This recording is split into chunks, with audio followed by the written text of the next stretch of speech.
Hello guys, welcome back. So in this today's class we are going to understand how port address concept works in transport layer mechanism. So in the previous class we have explained OSI model, right?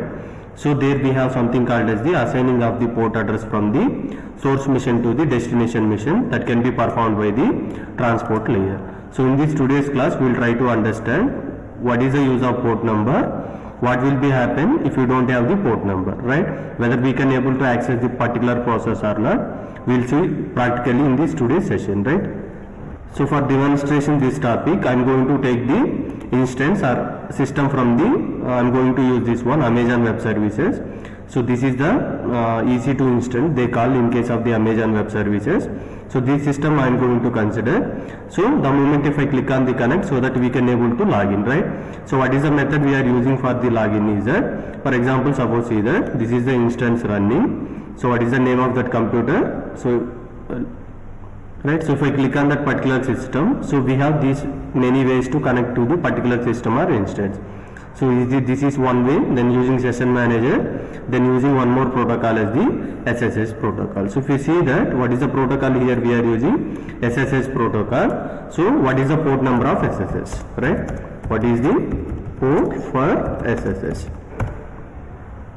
See that the port number for SSH is 22. So from this point what you have to remember here is that whenever the port number 22 is open in the particular system, then only we can able to access through the SSH protocol, right? So SSH can be used to connect the remote system, right? So for that purpose we are using the SSH protocol. The intention of this today's class is to know the how port number can be useful. If we don't have the port number, what will be happen, that is we are going to see in the today's class. So I am going to enter the what is the protocol name, this protocol. So instead of entering the password file, just we have this pen key, we have that. Then we need to enter the IP address of the destination mission. In my case we can enter the either IP address or the, right? So something like this, we have the domain name, system name, that also we can able to enter, right? So now this is a mission where I have taken from the AWS cloud, which may be running the Mumbai region, but currently I am in Hyderabad, but the mission which I have taken from the Mumbai region. So now what I am going to do is I am going to establish the remote connection, right? So this is my client mission, nothing but my mission. So from here I am going to access this corresponding computer which is located in the Mumbai, so which is provided by the Amazon Web Services, right? So for that I am going to open some software. That software we called as the, so one of the terminal is the git bash. By using this we can able to connect it to the remote system, right? So let me do some initial configurations. Now what is the key that we need to copy?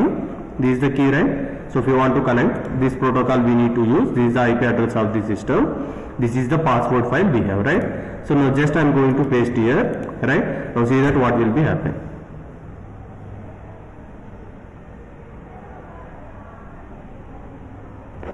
See, now we have the access of the, what is that mission?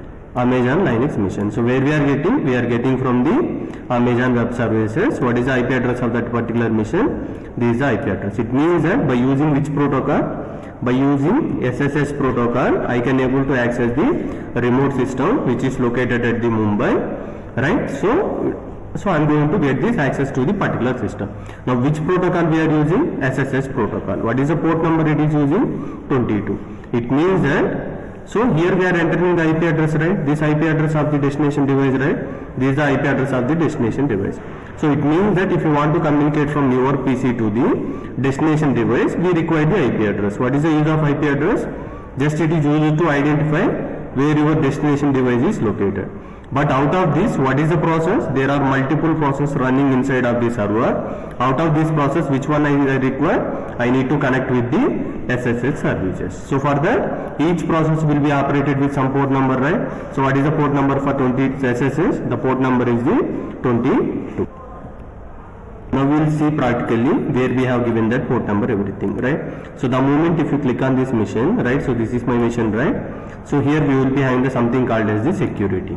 So in the security we have something called as the security group, that we can call as the permissions. Permissions are whatever the port numbers we are giving, everything we can see here, right? So now see that what is happening here is that, right? So I am going to edit my inbound rules. If I click on inbound rule, so see that for whom I have given the access, I have given the access to the SSH protocol. What is the port number it is operating with? 22. So whoever comes to here with the port number 22, I am going to allow the particular user. So that's why he is going to able to access the Mumbai system from my source machine. This is my source machine I am going to access.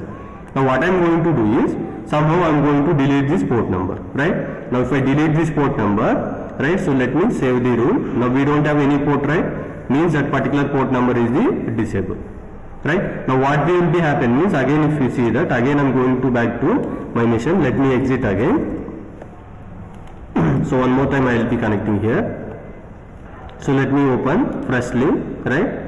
So what is the terminal we are using? This is the terminal. Git bash we are using to connect the remote machine. So let me go to my desktop because I have the password file at the desktop, right? Now let me copy this one. So to connect this one, what we require? Protocol along with the password along with the destination IP address. See that this is the destination IP address of the particular machine, right? Now if I try to connect, what will be happen? Let us check.